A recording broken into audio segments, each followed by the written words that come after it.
যোৰহাট জিলাৰ মেলেঙত গ্ৰীষ্মকালীন টাইকোৱাণ্ডো প্ৰশিক্ষণ শিবিৰ অনুষ্ঠিত হৈ যায়। মেলেং টাইকোৱাণ্ডো ট্ৰেইনিং স্কুল আৰু সম্প্ৰীতি টাইকোৱাণ্ডো প্ৰশিক্ষণ কেন্দ্ৰৰ উদ্যোগত ছানৰাইজ ইংলিছ মিডিয়াম হাইস্কুলত গ্ৰীষ্মকালীন টাইকোৱাণ্ডো প্ৰশিক্ষণ শিবিৰ কালি সামৰণি পৰে। মুখ্য প্ৰশিক্ষক হিচাপে সুদক্ষ ৰাষ্ট্ৰীয় খেলুৱৈ তথা NIS ঋতুপন শইকীয়াই 12ৰ পৰা 16 জুলাইলৈ প্ৰায় অৰ্ধশতাধিক পৰীক্ষাৰ্থীক প্ৰশিক্ষণ প্ৰদান কৰে।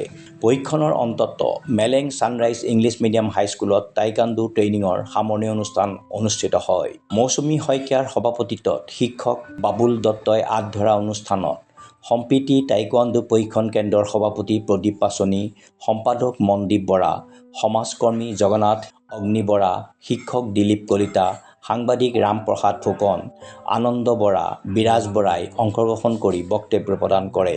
অনুষ্ঠানত বিশিষ্ট অতিথিসকলৰ লগত বিকাশ কলিতা, প্ৰশিক্ষক ছামিউল হকে পৰীক্ষাৰ্থীসকলক মানপত্ৰ প্ৰদান কৰে। উল্লেখযোগ্য যে ৰাষ্ট্ৰীয় পৰ্যায়ত বহুকেইটা পদক অৰ্জন কৰিবলৈ সক্ষম হোৱা প্ৰশিক্ষণ কেন্দ্ৰৰ পৰা এই বছৰত 5জন পৰীক্ষাৰ্থীয়ে ৰাষ্ট্ৰীয় পৰ্যায়ত প্ৰতিযোগিতা খেলিবলৈ সুবিধা পাইছে বুলি প্ৰশিক্ষক বাবুল দত্তই জানিবলৈ দিয়ে। ট্ৰেইনিং শিবিৰ আয়োজন কৰিছিলোঁ।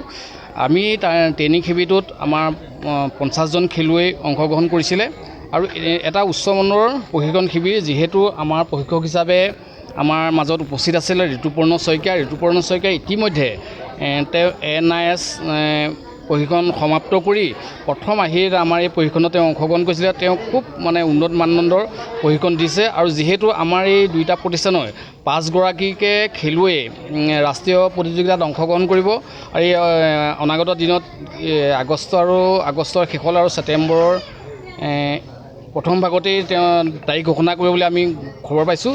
ইতিমধ্যে সেই প্ৰতিযোগিতাখনলৈ আমাৰ প্ৰিপেৰেশ্যনৰ খুব সুন্দৰ এটা প্ৰিপেৰেশ্যন হ'ল আৰু আমাৰ খেলুৱৈসকলক কেনেকুৱা পালে, কি ধৰণৰ পালে, আমাৰ নিশ্চিত প্ৰশিক্ষক মহোদয়ে আমাক দুআষাৰ বক্তব্য ৰাখিব।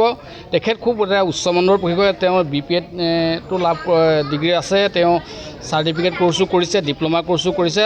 শেহতীয়াকৈ তেওঁ নেতাজী সুভাষ চন্দ্ৰ নেশ্যনেল ইনষ্টিটিউট অফ স্পৰ্টছৰ পৰা তেওঁ NIS প্ৰশিক্ষক হিচাপে ওলাই আহিছে।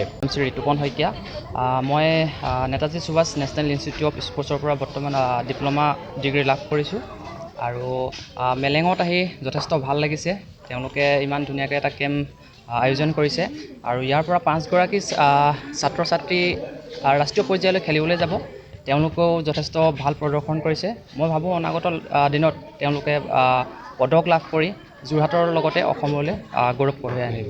টিয়কৰ পৰা বিৰাজ বৰা ৰিপৰ্ট, নিউজ নাও 24/7।